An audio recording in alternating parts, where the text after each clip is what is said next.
Hi everybody, welcome to Shifting Lives. I'm your host, Zanele Ndlovu.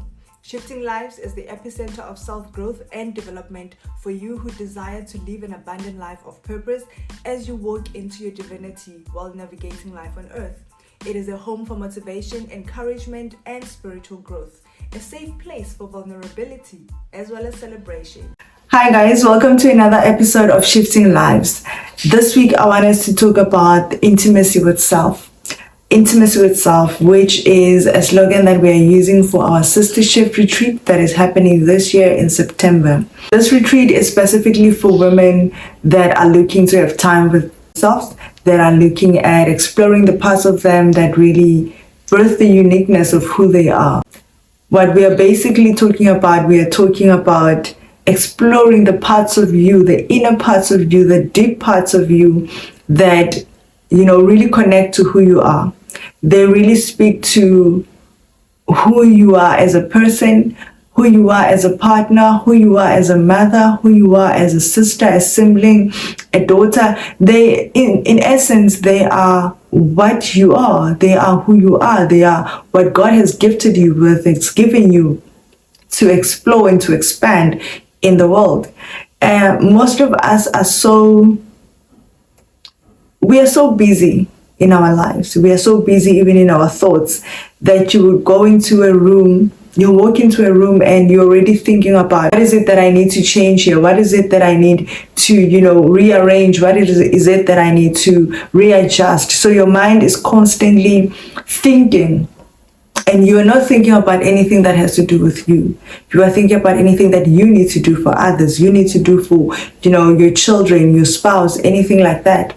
So when we're building intimacy with self, what we are building is the habit of constantly thinking about me, the habit of constantly challenging me, the habit of constantly wondering, am I still okay? Am I still in position? Am I still doing the thing that makes me happy? Am I still being fulfilled doing what I'm doing? We are building a habit that says, consider you as much as you consider others. And that's if you don't want to consider yourself more. The idea is for you to be considerate to yourself, compassionate with yourself, intimate with yourself, trusting yourself that what you say you desire, what you say you want, what you say you need can be fulfilled, but you need to identify with those areas in your life. You need to identify yourself with those parts of you. So building intimacy or intimacy with self is identifying with you. Ask yourself those difficult questions. Be in tune with your mind. Be in tune with your thought process. I know that with life and its challenges, it is sometimes better to be surrounded by people than to be in your own space. Because with people, I don't really have to think about what I'm going through. With people, I don't have to think about the hurt that I'm feeling. With people, I don't have to think about the disappointment that I'm feeling. With people, I don't have to feel the humiliation and the embarrassment. With people, I don't have to feel the brokenness that I feel, that I am. With people, I don't have to be anything. I just have to be there with them and listen to their jokes and laughs and then pretend like everything is okay. And then I go home and then I break down. I go home, probably drag myself to sleep. That's not life. That is not you living in the abundance of who God has called you to be. That is not you living in your true identity of who God has called you to be. That is not you living the best life that you desire to live. So intimacy with self allows you to build that life. It allows you to bring your thoughts back to life. There's nothing wrong with thinking the hurt, feeling the hurt, recognizing the hurt, and then healing from the hurt. That is the most important thing. When you're being intimate with yourself, you are tuning into the parts that need help, and you can actually stand up and go and get that help. You are tuning into the parts that are disappointed, and you can help yourself heal from that disappointment and move on. You are tuning into the parts of you that are lonely. You can heal yourself from being lonely. That doesn't mean throwing yourself at anything or anybody that shows you company, but it helps you identify why you are lonely. What is it that is making you lonely? Why are you feeling this loneliness? In what space or capacity do you get to feel lonely? Because you can be lonely but not alone. So you have to understand the description of all of those aspects. And that is why at Sister Shift Retreat we will be exploring as well. How is it that you are not alone but yet you're so lonely? What is happening in that process of your being? What are you discovering about yourself? How can I have a partner and still feel alone? How can I have children and still feel lonely? There are so many aspects in our emotional being that if we are not careful, we will ignore and neglect and assume them unimportant when they actually are in the building, the holistic person of who I need to be. Becoming whole is not just you being in a relationship, having somebody that just shows you love and care and compassion and material things and giftings and all of that. It is only about you. Being whole has nothing to do with anybody else but you. So intimacy with self is not about what you are building with anybody else. It's what you are building with yourself. What relationship do you have with yourself? What are you producing from your self-capacity? Not from anybody else's expectations. What are your expectations for you? Yeah, that should be the question. What are you expecting from you? What sort of love are you expecting from you? What sort of friendship are you expecting from you? Because before we pour out to anything and anybody else, what am I pouring in to me? What do I have in me? Because if it's anger that I will pour out. If it's love that I will pour out. If it's compassion that I will pour out. If it's joy, it is joy that I will pour out. I will give to others what is in me. I will give to others what is happening in my life. I will give to others what I'm becoming. I will give to others the joy and the pleasure of being me. But now what if I don't identify with those aspects of me? What then? What am I giving out?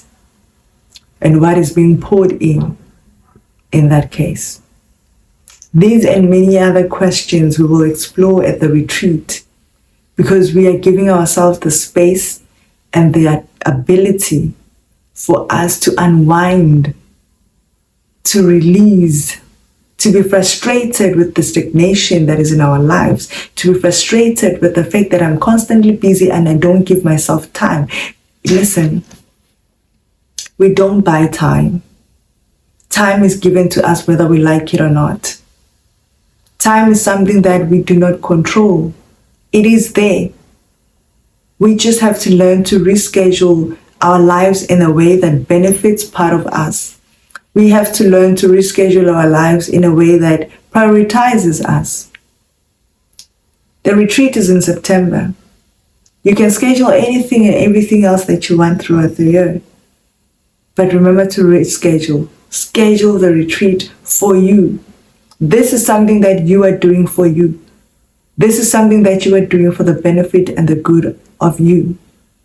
So while you are scheduling everything else that will be happening through the year, remember to schedule you as well.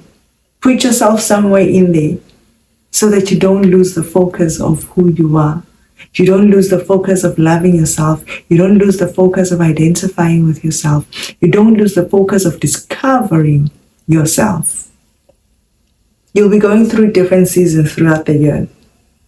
You have to recognize each and every person you have become in each and every season, because we don't remain the same.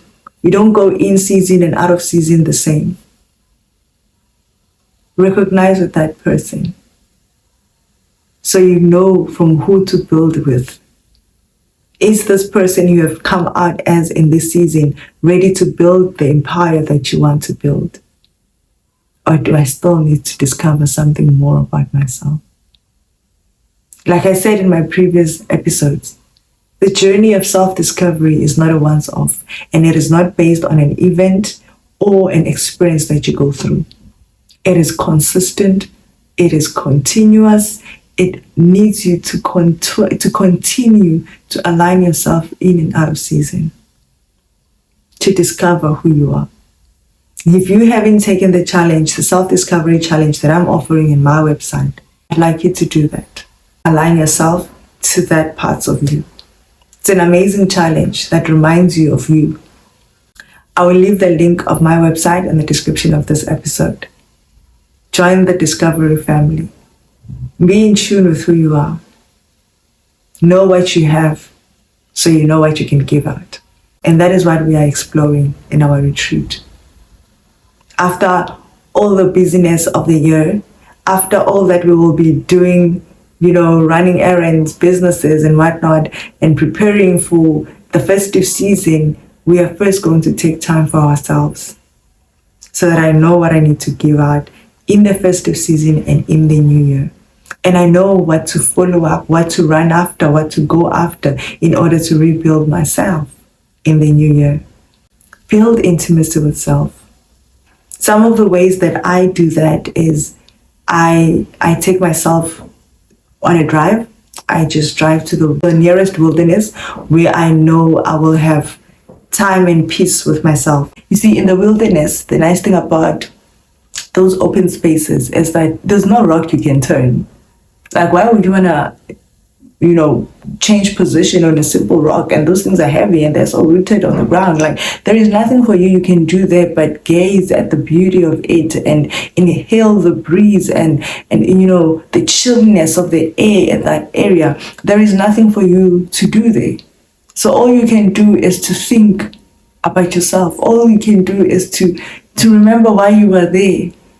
Meditate, read the word of God, pray, spend time in the presence of God, be in worship, align yourself to that moment, to that breeze, to that area of nothing, and just be in nature. Be part of nature. Be part of nature. It is one of the most important things we need to do for ourselves. Take yourself somewhere, even if it's in the garden, even if it's somewhere.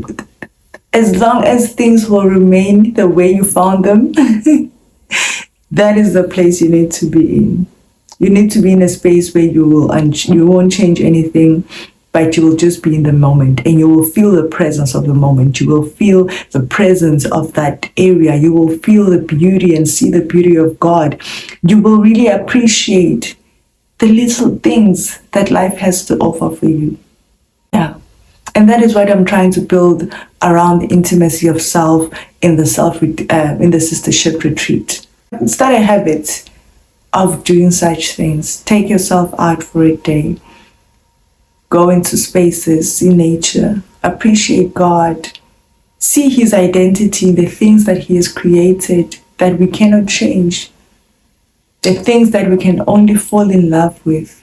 And then wonder to yourself, if God can take good care of such things in the wilderness, how much more with me?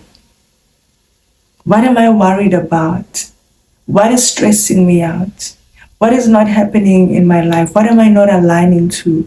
What am I not appreciating? What am I not corresponding to?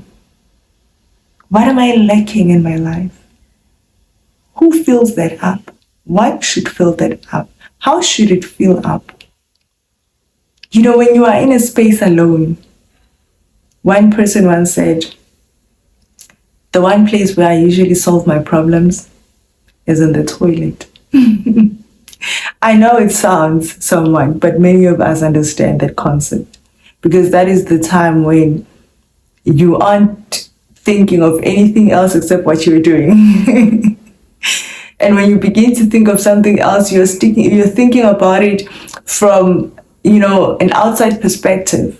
You are not really focused on it, but it's in your mind. And that's why sometimes when the mind is in a diffused mode of thinking, like if your mind is just randomly thinking of thoughts, it is easier to come up with solutions, to come up with ideas, to be creative, because you're not really focused in that space, in just one specific thing. So when you're in the toilet, your mind is randomly thinking things.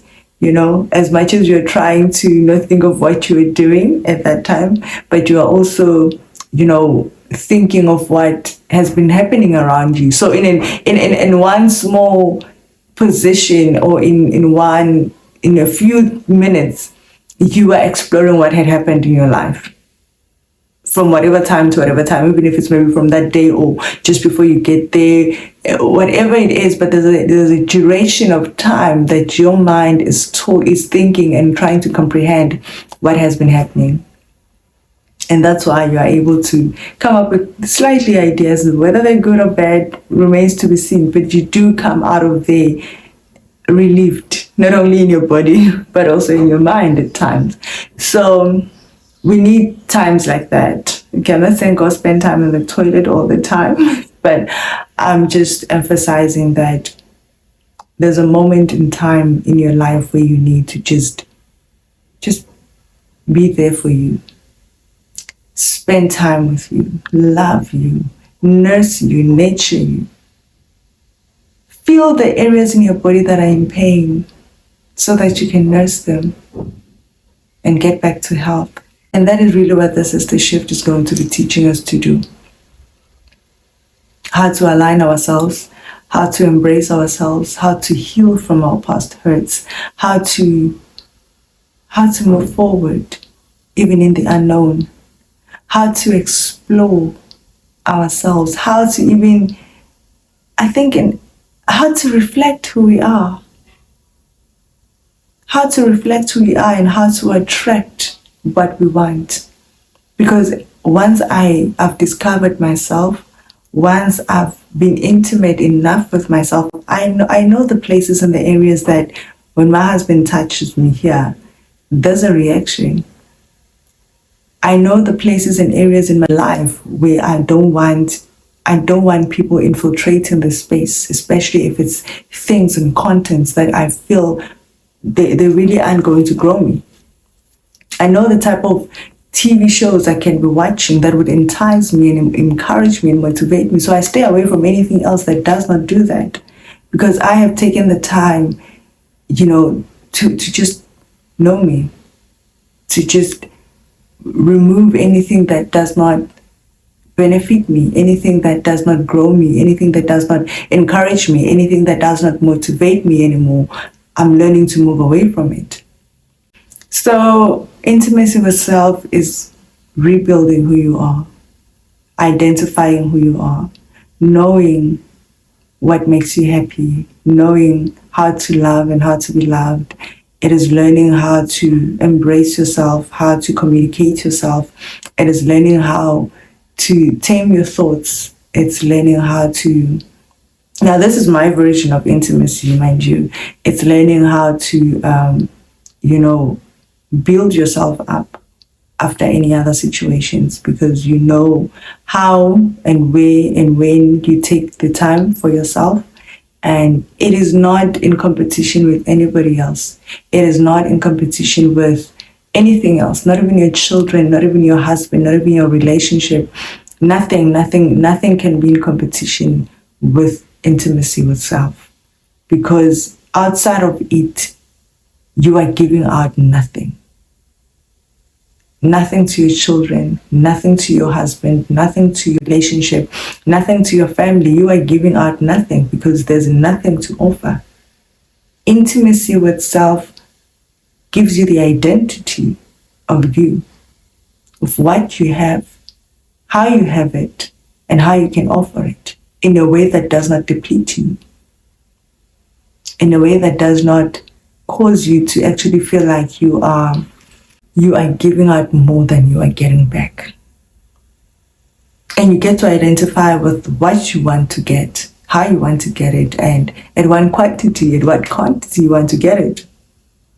That is the beautiful thing with taking time to self. Even in your prayers become more, they are more identical with you. They are not just random thoughts. They are not just things that, they're not just random prayers. They are not just you praying what you've heard a minister pray or what you've heard somebody else pray. It is you. It is sincerely you. It is from your broken parts, from your healed parts, from your excited parts, from your disappointed parts. It is from you.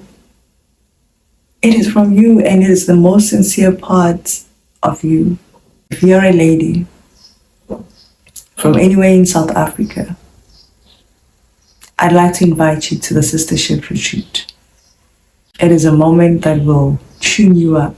At some point, you might feel like it is requiring more of you to give out than the retreat is giving you. But the truth of the matter is that the retreat is all about you. It's all about you, and you can take it all. Trust me, you can take it all.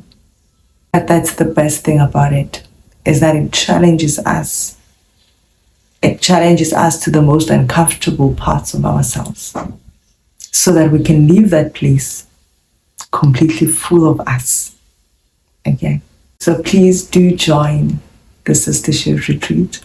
I will send a link on the description of this podcast for you to actually register for the retreat.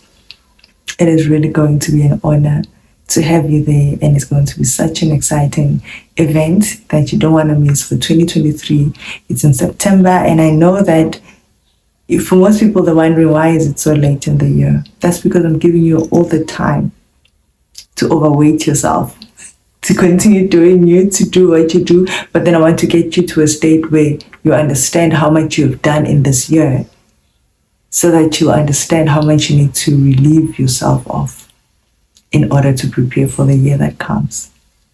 So it's happening right after we have done so much during the course of the year, so that we can know how much we need to let go of and be in preparation for the new year. So we are not burdened from this year to the next year's things. Okay? So yeah, that is what I had for you today. It is an honor for me to be here week after week to share my heart with you. And those of you who have not yet subscribed, listen, subscribe, follow, like, and share. This is a platform for you and me to grow, to explore, to expand, and to be the best version of ourselves. Have a blessed day. May God bless you all. Bye.